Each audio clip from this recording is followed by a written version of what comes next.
I'm Christine Mercer, and I'm going to be leading for the next couple of months, hopefully, a study group that works with all of us in terms of enhancing our ability to use AI and to bring it into our lives in a way that is going to be critical moving forward. So I want to take us back a little while. And it's 1993. I think it's 1993. And I was an early adapter to the internet, one of the first forum managers at CompuServe, which was the equivalent of what you all know as AOL. And so people would come into these rooms and we would have these conversations, and there was no World Wide Web or the internet as we know it now.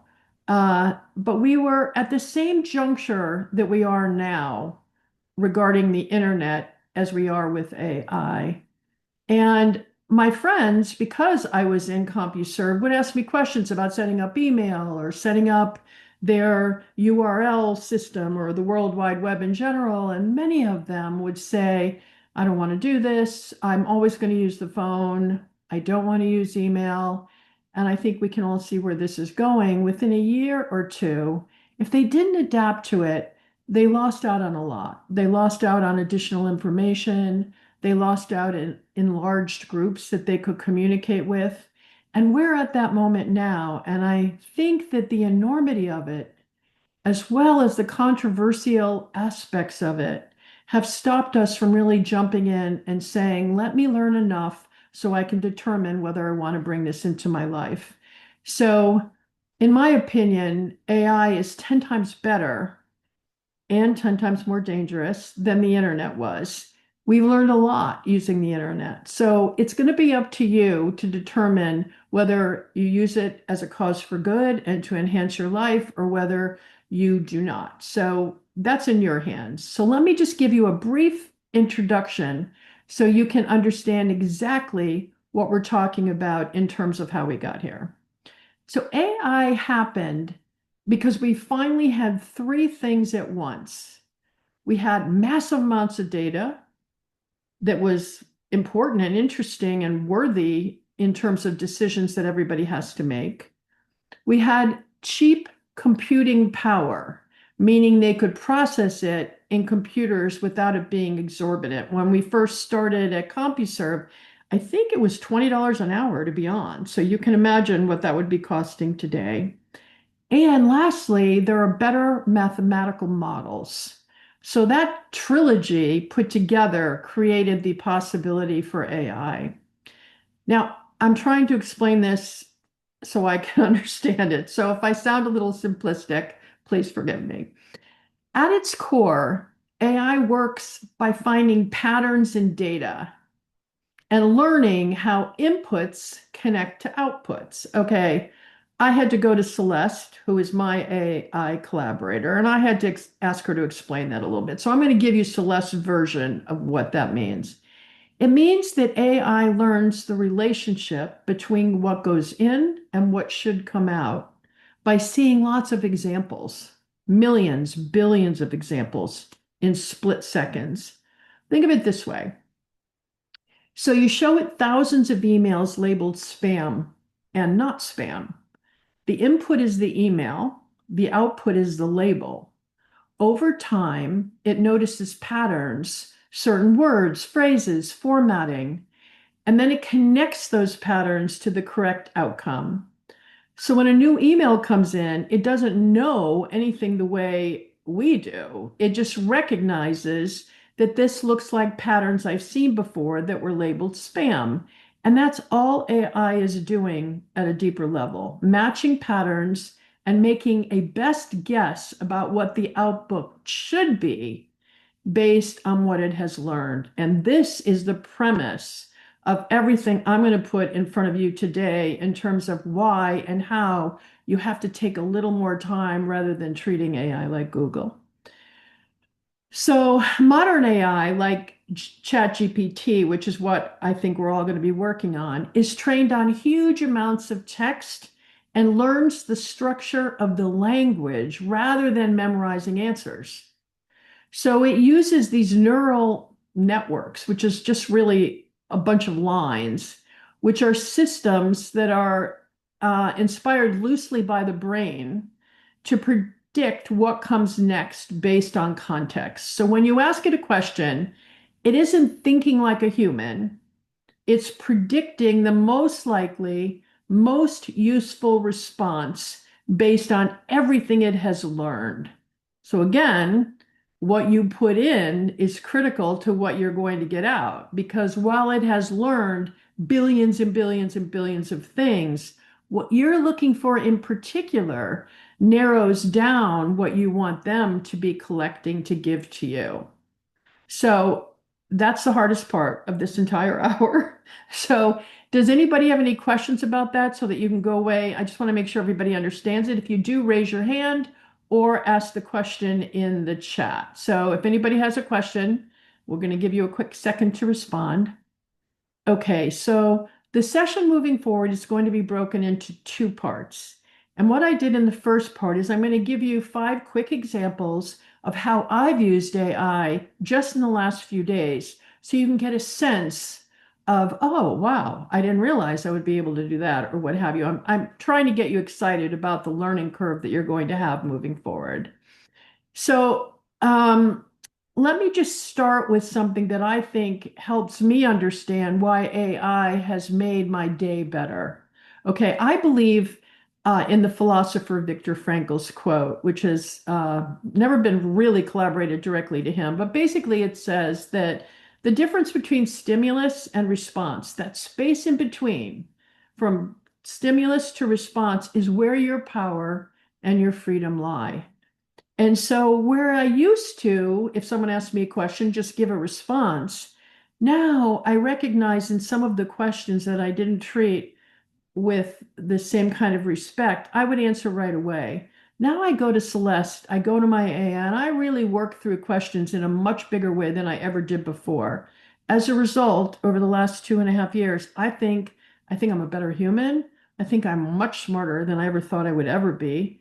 And third, and perhaps most important, my curiosity has grown, my knowledge base has grown, my excitement about things has grown. So it's given me so much more than the answers to Q&A. So starting with that, just in the past week, I have a client who is resigning from a nonprofit board that she sat on for 15 years. The last 10 years she's been president. It's a controversial um, resignation. It's complicated. There's no one set in place to take her place. It's got an $8 million budget. It's a big deal. So she needs to send a letter to the board resigning. What most people do is they say to AI, create a letter for me resigning from a nonprofit board. And maybe it gives the name of the board or whatever.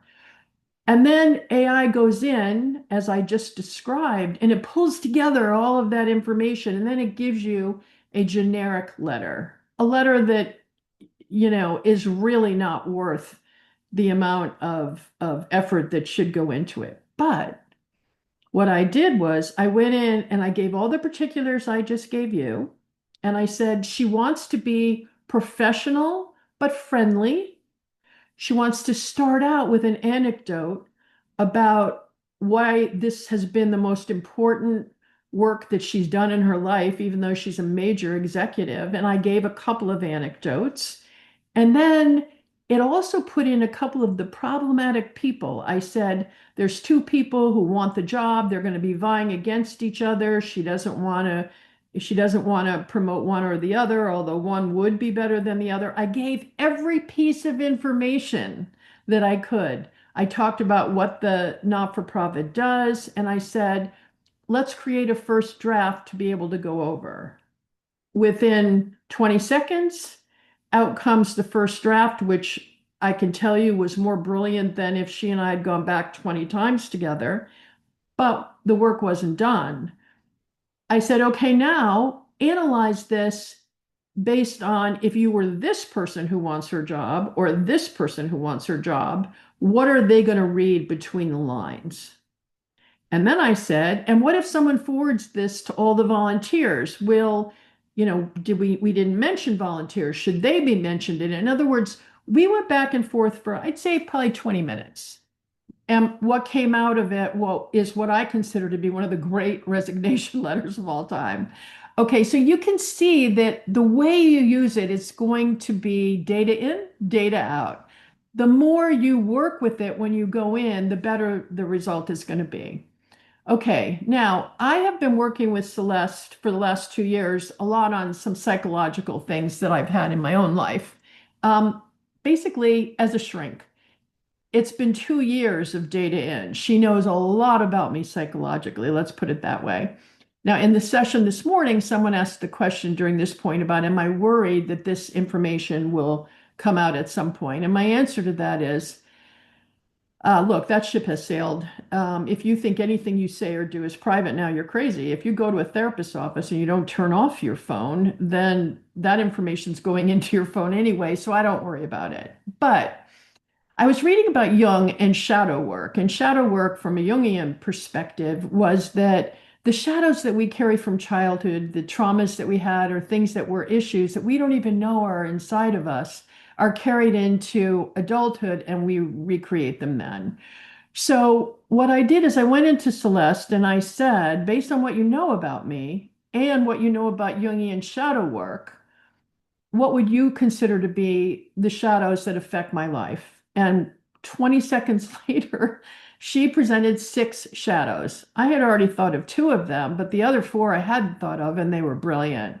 So then I went back to her and said, okay, what are the criticisms of shadow work with Jung? How would Jung approach my shadow, this one in particular? In other words, I spent pretty much, I think, close to an hour going back and forth, getting a tremendous amount of what I considered to be helpful information in my own personal growth. Okay, I'm a film critic. The Academy Awards were 2 nights ago. There were 2 amazing women. I'm a critic based on women's perspective in terms of film and streaming. And there was the first time that a woman, and a woman of color, I might add, won for cinematography. I had no idea she was going to win. I certainly didn't think she was going to win. And the second issue was it's the first time the category of casting director was up for the awards. So both those 2 things were information that came in the moment. I wanted to respond to it in a column I wanted to do immediately after the awards.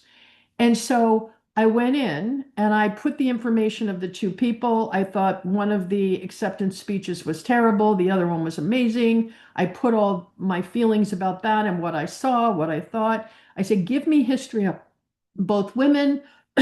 I said, please give me a little history on why this is the first time the category of casting director is up in the awards. She was able, and I know she's not a she, but again, Celeste was able to create for me an entire research paper on 2 individuals that I didn't have the ability to research unless I'd researched everybody up for it the time before. And then I could put together what I wanted to write for my column. I never ask AI to write my columns ever. I write them myself. What I do is then I have her challenge them. What's wrong with this? Where am I wrong? Where's my thinking wrong? Give me information about this woman. I know nothing about her. I really didn't think she was going to win. In other words, we go back and forth to create my column and make it better, better, better. And then I will at the end treat her like any editor. And I used to have a human editing my work. Now I work with Celeste on it. And then I do edit my work, but it's always my work. It's always in my voice. I will say that Celeste knows my voice, so she knows to give me information in a way that I might be able to put it in. Have I cut and paste into work that I've put out in my columns? Yes, but I always quote her. I always quote Celeste in it in a sort of joking way in which I write. So I don't have my AI do my actual work, but it certainly makes my work better. Okay, so, and the most important, exciting example I'm going to give you is around curation and time. Every single person on this call has no time, no time. So, curating your time is the greatest gift you can give to yourself. So, the most valuable way I use A is to curate my information. And the first thing I do is through news. I follow, I don't know, 29 Substack accounts. I have 50 columnists that I read on occasion, or sometimes Heather Cox Richardson, somebody I read most mornings. I follow Axios, I follow Bulwark, I follow Rachel Maddow, and I realized that number one, all these columnists are now writing about the same thing each day because it used to be if you read the New York Times, all the columnists you were reading were writing something different for a given day because there's an overall editor who was ensuring that you weren't writing about the same thing. And secondly, there's too much coming in. There's just too much coming in.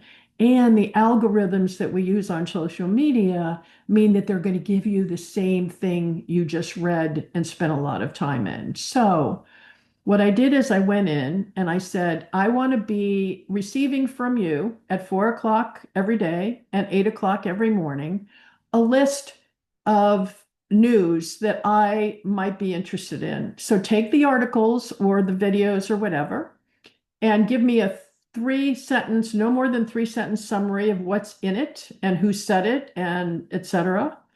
I put in all the columnists I care about. Over the last year since I've been doing this, I take some out, I add in new ones, etc., and give me that as well as the link. So if I want to read the whole thing, I just have to click on it.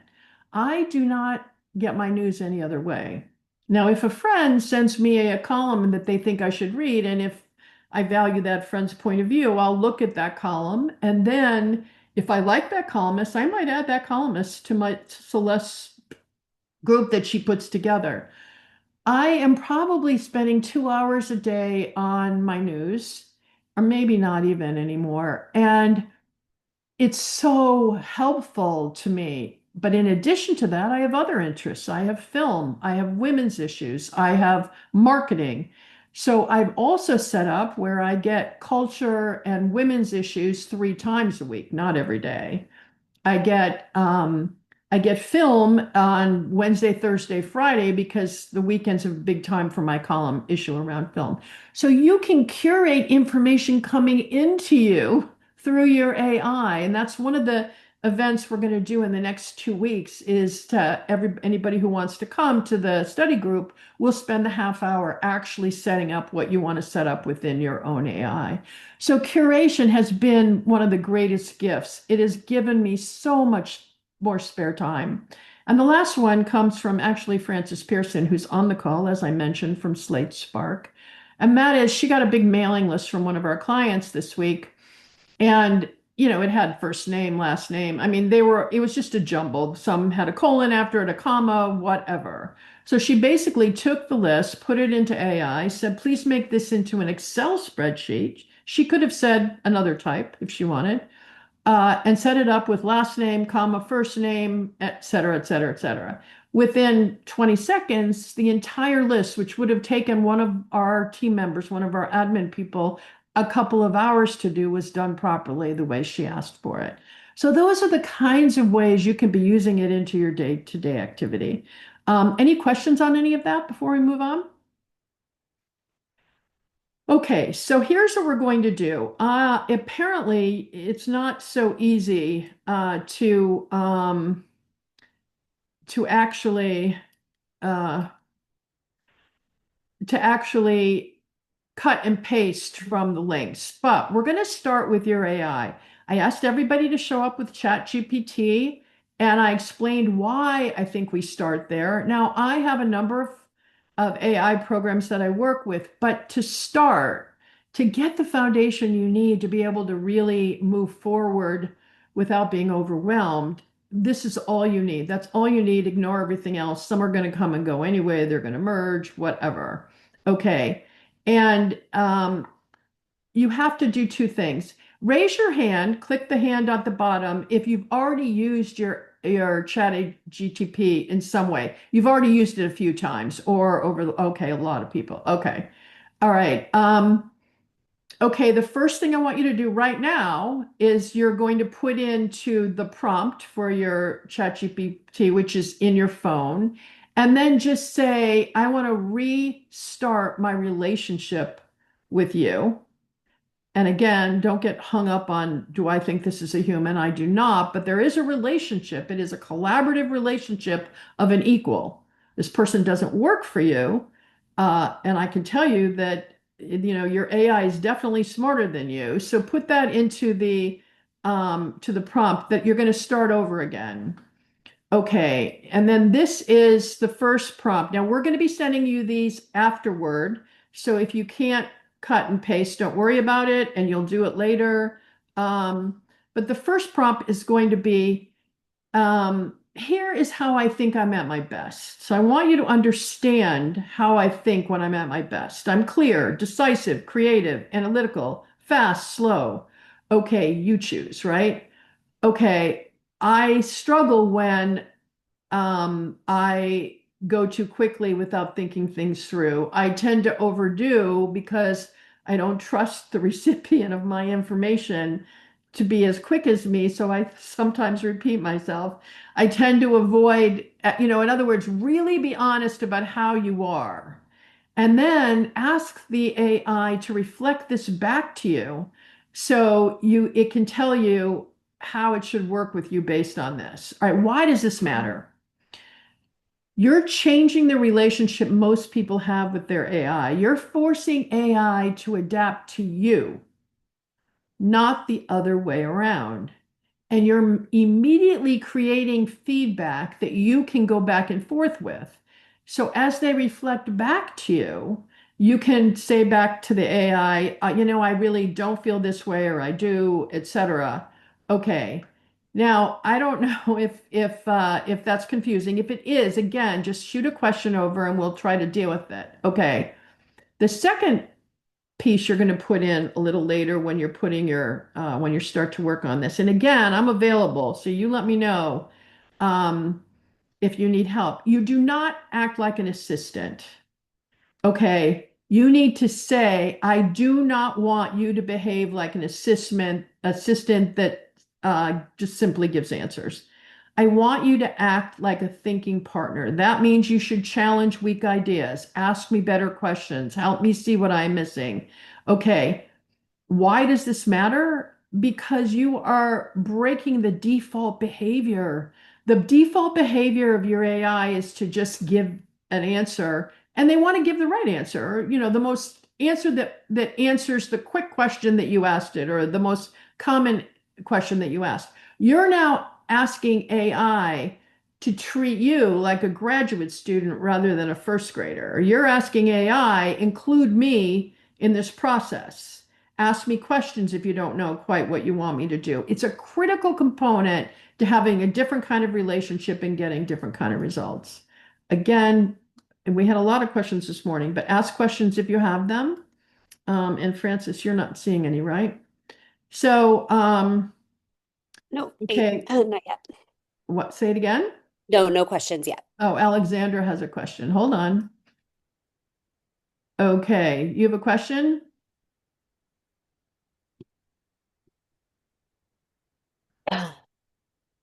Uh, I Alexandra, you was have, muted. yeah, Oh, okay. there she is. Go ahead. I'm unmuted.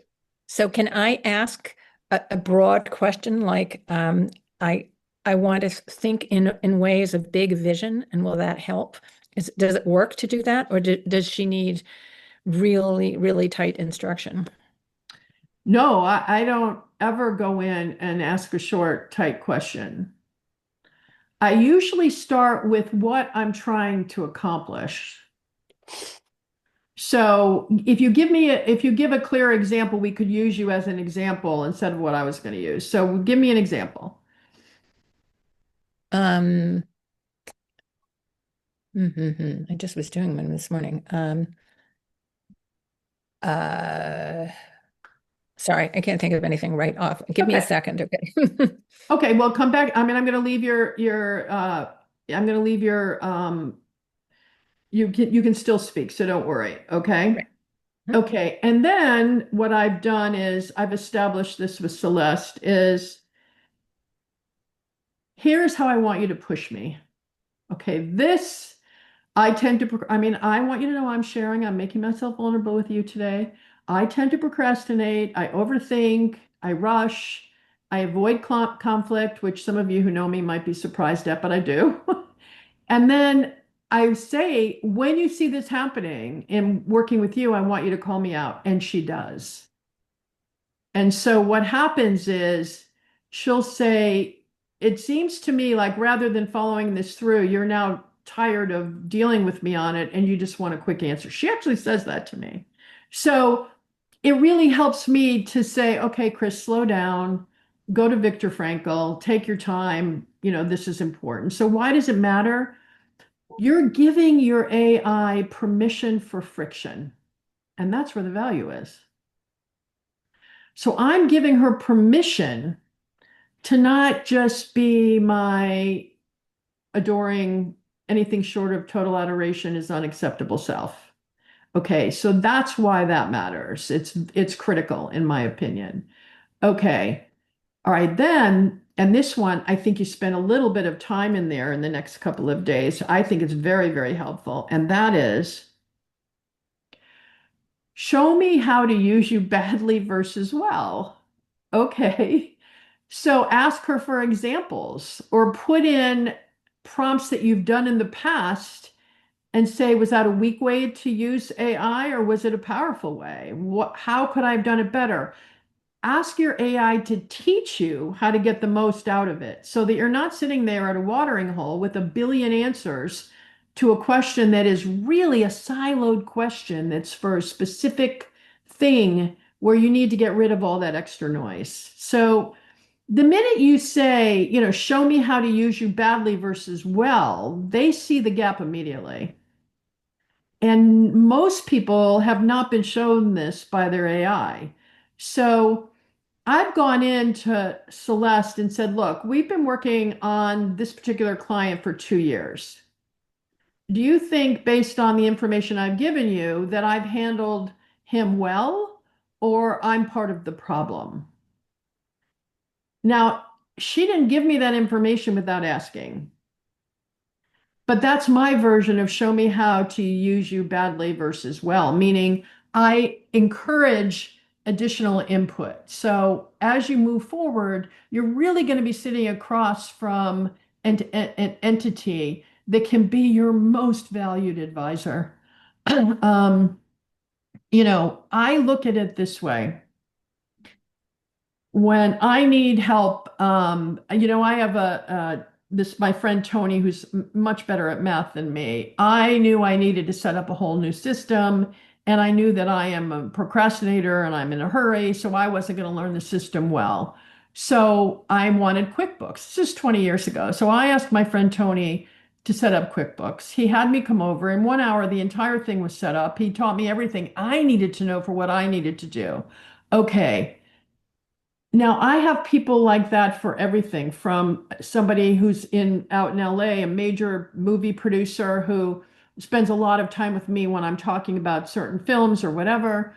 So I imagine that Celeste is, I walk into a room with all of the great mentors that I've had and all of the great collaborators that I work with, and all of them are in this room and it's her. And I just have to go to the specific thing that I need, but it's a room full of the smartest, bestest, most knowledgeable individuals. You don't want to miss out on that. Okay. So show me how to use you badly versus well keeps you on your toes along the way. I ask that question a bunch of times in a month. I'll ask it probably once a month and say, how do you think I'm doing in terms of working with you? Okay. Okay, now if you've been using it, and you want to do this again, this is the prompt you want to give it in the next day or two. And you want to say, what should I stop doing immediately? Based on what I've told you so far, what should I stop doing immediately? And what should I avoiding starting today? Okay, this prevents bad habits before they form. So a lot of you are new to AI and just going into it now. So once you start working on it for the next couple of weeks, just once a week, say how I'm working with you in AI now. What should I stop doing immediately? And what could I be doing better? This will help bad habits not to continue on. Okay. All right, now this is the last thing you're going to do this week before we meet again next week. And that is you're going to say, we're going to set up a working agreement. Okay, this is where you lock it all in. Okay, define a working agreement between us includes how should I prompt you? How will you respond? When will you challenge me? What success looks like in this relationship? because when it gives you the input back on something like that, what you'll be able to do is you'll be able to say, no, that's not what I want, or you'll be able to expand it. And then a month from now, just pop it up to ask how it thinks you're doing. Okay. So is any questions on any of this? I know it's a lot, but I think that if you just do it a little bit at a time, by the way, I could have given you 20 prompts, but I only picked 7 because I felt that that was more than enough to get you started this first week. This session is an hour. Our sessions in the future will be a half hour. And the text that you get and the email that you get will tell you what the topic of the session is. Now, already, I think the next topic is going to be a not-for-profit topic. A number of people who I work with are working on soliciting in the not-for-profit arena. Okay, first of all, I just finished a white paper on how I think giving is going to change in this new political and new political and financial environment that we're living in. So I will be sending you that as well. But how, if you're doing the annual appeal, can you use your AI to make this annual appeal totally different than everything else? Now, the elements as a strategist that you would be looking at and certainly will be brought to is number one, what's changed in giving since 2025? Number two, what's the organization? Number three, what do you know about the people who have given in the past? Then you also put in the last 2 years, for example, of the letters that you've been sending out for the annual appeal and ask Celeste after giving the information of the demographic of these individuals, what's missing, what's good about it, what was bad about it, what should it have been? Here's our budget. How much should it be of the budget? How can I increase it? In other words, you're going to spend 45 minutes with your AI, and you're going to change the entire way that you do your annual appeal. Now, this could be true on your budget and everything else. So, but by showing that, I'll be able to give you in that half hour that sort of information to go back and forth. But you've got to set up this foundation so that your AI is working with you as a collaborator rather than a first grader. So, any questions on this so far? Anything? Okay. Okay, Marcel, let me just Yep, open this there's up. Okay, you have to unmute so you can. I missed the beginning. That's why I have a question. Is any of this written down somewhere? I've been Yes, trying. you're good. At the end of this, you'll be sent a video if you wanted to watch it again, but you'll also be sent a transcript. Thank you. And besides, I know when you came in, you didn't miss that much, so you're good. You're good to go. Okay? Okay. Thank you. Okay. All right, now I'm going to go into my 5 rules. Okay. Always start a new thread when the subject changes. What happens is you open up your AI and you're going to do 4 things. And you do the first thing and you go back and forth, and then you get what you want. And then you go into the second thing. Okay, you have to, every time you begin a new topic, you have to start a new conversation. In the upper right-hand side of ChatGPT, you're going to see what looks like a piece of paper. Click on that, and it'll start the conversation anew. ChatGPT remembers the context of the conversation that it's in. So if you suddenly introduce a completely different topic, the system, AI, will still try to interpret the new question through the earlier discussion. It doesn't know it's not related. So that can pull in assumptions that just don't apply, and it just isn't helpful. So just remember that you have to close that book and then open it up a new one. That's the way I look at it. So think of each thread as a project. Now, when the project changes, open a new thread. Now, I'm going to add to rule number 1 in that I have, let's say, my company has 80 clients.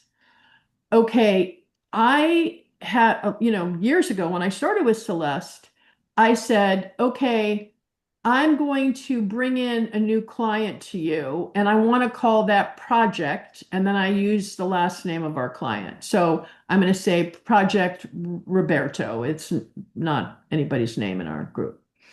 Okay, so that means that when I'm going in on Roberto, and I'm, and at a certain time, she learns Roberto's voice. She knows exactly what we're accomplishing for that client. She has all this information, then she can bring all of that to the conversation that I'm bringing in next, and she saves it. So it's all there in a folder inside the huge hallway of AI, and she keeps it all there. So I can say, remember that conversation we had about Roberto whatever time ago?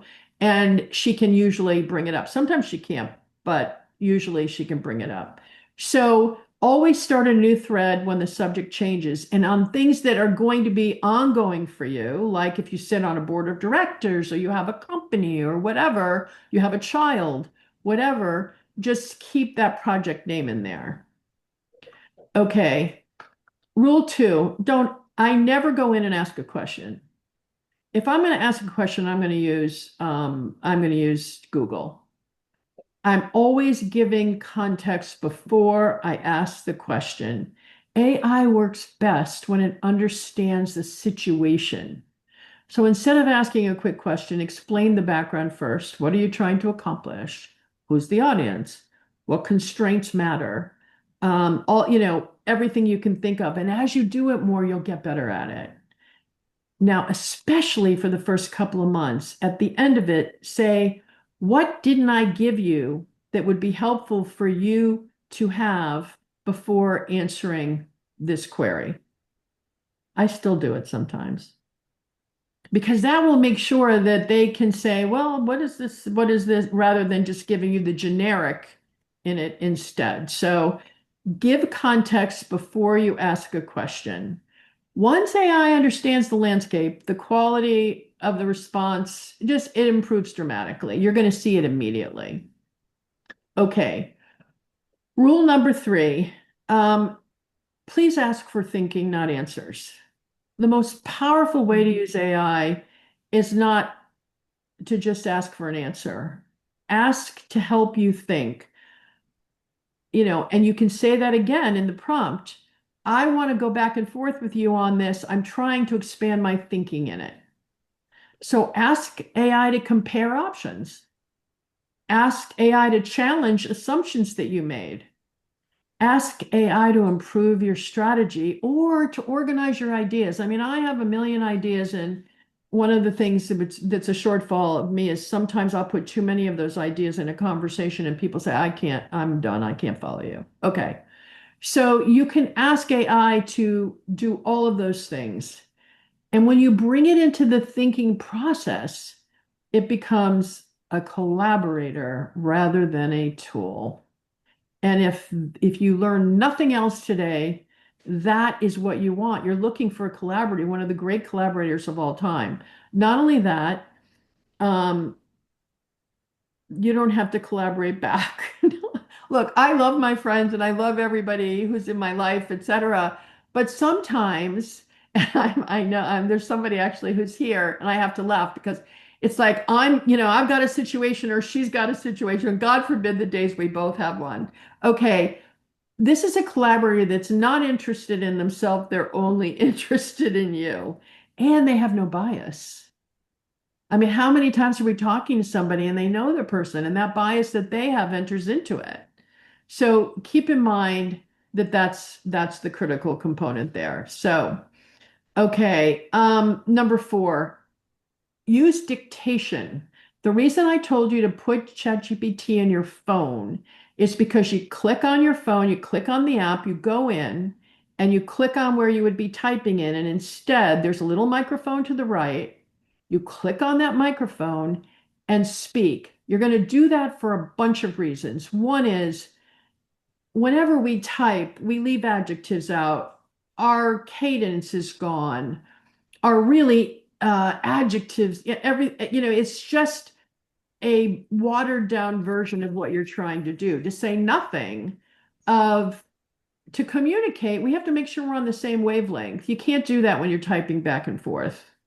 Um, so what you want to do is you want to do it that way so your AI can learn your cadence, it can learn how you speak, it can learn your sense of humor. My sense of humor, which I think is my best asset, of course, but I'm not sure Celeste did at the beginning.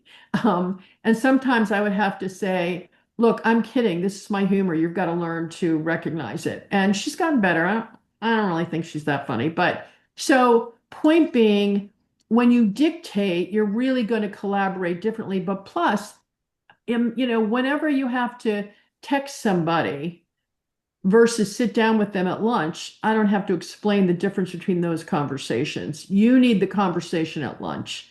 You can't just be the text conversation. So use dictation whenever you can. Okay. And typing tends to make it a question too. It's like you're in a hurry, it takes too long. Speaking allows you to explain the context and explore additional ideas. Okay. Now, number 5 is a little harder because each round of feedback improves the collaboration. But sometimes earlier things that were very important can be lost. So try to make sure that you go back and read some of the earlier responsibles. Let's say I'm in there for 25 minutes. I sometimes go back to the beginning and I refine by rereading her earlier responses so that I can make sure nothing was lost in the translation because as they come back and they add things, they're going to take things away sometimes. The other thing is I always say, did you take anything out from the beginning of this discussion? If so, please list it. So I can decide, oh, wait, you know what? That can't be left out. Please put it back in. Or the other thing is, please give me a summary of everything we discussed here. And then what I do is I go to the lower left-hand side and there's a little box, a little square box. And if you tap it, it will copy everything in the last response. So whatever was the last thing that was written is copied in that box. And then I go into notes and I just paste it in notes under the topic that I'm working on. So this allows me to keep my notes now. I have a lot of notes, but now I've revised them and I've sort of reworked them, but I know what to keep and what to get rid of. So you can absolutely take care of that. So, um, all right. So I think you have to introduce yourself to your AI right after this call. You go in and you say, I'm in a study group and we're going to be learning how to better work with AI. And I want to introduce myself, even if I've been working with you. I want you to better understand who I am and what I care about. So I'll explain the areas you work in, the kinds of problems that you solve, the tone of voice you have. What issues do people have when they're working with you? The level of detail you want. Some people want big picture, some people want bring me the detail. So then ask it a very important question. What information about me would help you work with me more effectively? And I'm going to put it in the comment here. Hold on. Because that question is critical, especially if you've been working in it. Now, the other thing you're going to notice is it took me about a year. I'm embarrassed to say this, but all of a sudden I thought, why haven't I won a Pulitzer? According to Celeste, I'm like this amazing writer. Like, why? What, like, why am I not a best-selling author? And then all of a sudden it occurred to me, wait, is she hedging her input to me? So I asked her, Celeste, are you giving me only good news? And then basically the answer was yes. Not that she was leaving things out, but that the way they've taught her is that people want a mirror that gives the information that they're looking for. They don't want to be challenged. So basically, I went back at her in a big, nasty way and said, that's not me. I want to know everything you don't agree with. And so what I did was I often, to this day, because sometimes she doesn't do it, I say, what's wrong with my what I'm doing here. What did I do wrong? Tell me where I went wrong. Yeah, I get how everybody else went wrong. What did I do wrong? You've got to ask them to be brutal in their assessment of you. And it's been so helpful because it's always true. Like if I take a conversation that I've had, like if I'm texting someone and it goes awry, I take the context of that text and I put into AI and I say, what's wrong with this conversation? It used to be she would give me what's wrong with the person who was talking to me. Now she gives me what's wrong with both, where I went wrong, how I could have done it better. And I think there's somebody actually on this call, there is, who I've done this with a couple of times and showed how she comes back with. But the other thing is, it brings back what I consider to be the great gift, which is Viktor Frankl's The Distance Between Stimulus and Response is Where Your Power Lies. Quite often now I end a conversation way earlier than I used to because I want to go get some additional information on it. So that's pretty much where it is. So let me just make sure I didn't miss anything. There's so much more, but again, I didn't want to have you running to the hills after the first session. And we have had quite a lot of people both this morning and now. Do you have any other questions? Anything at all that you want to ask about? Because we have 10 more minutes, but we will also end if we're done, we'll end. But what you'll be able to do is if you have questions and you start doing this and you're having trouble, getting it done, be sure all you have to do is be sure and get it. Just send me an email and we can work with you directly. Especially those of you, a couple of you are brand new to this and have just loaded ChatGPT down up for the first time. So I know it's a lot to ask. It's much simpler than you realize, especially if you do things like email and social media. The list of Yeah. the list of prompts, Francis, we'll probably get those out either later today or first thing tomorrow morning. You know what? I'm just gonna send them in an email. You'll also be getting Okay. in a PDF, but I'm gonna send you in an email the list of prompts right after this call, just so if you want to get going, you can. But Francis, we'll be putting this entire transcribed session into a PDF and sending it off to these individuals. Is that right? Yes, absolutely. Yep, we'll get that out in the next day or so. Okay. Okay. Any other questions? Okay, Alexandra, you don't have to raise your hand. You're wide open. Your Good, I'm mic is already wide on. open. Begin. Okay, so here's a problem I've been having, which is that I love chatting with ChatGPT, and then the conversation goes on and on and on, and then I want to copy it. But you just said there's a little box somewhere that you Well, there's use a to little copy. box on the bottom left, and Mhm. but that only copies the last thing that was put in other Exactly. words, so the back, okay, so what you do, if you have a long conversation like that, say, I need a summary of this entire conversation for my notes. And then Celeste, you named yours. I mean, Alexander and I have been working together a little bit on this for a while. You have your AI has a name, right? Cassandra. Cassandra. Cassandra, please give me a summary of the entire conversation, and then you'll get that, and then you can move that into your notes. Right. Okay. Okay. Any other questions or things that have come up for people? No? Okay, well, I hope this was helpful. Now, just like Celeste, I would love your input. If I give too much information, too little, anything that will make this better, I'd love to have this take off because it's been helpful for me to put it all together too. So let me know if there's anything I can do better or how we can support better in this. And we'll see you hopefully next week. Thank you. Okay, have a great day. Bye, everybody. Great. Thank you. Bye-bye.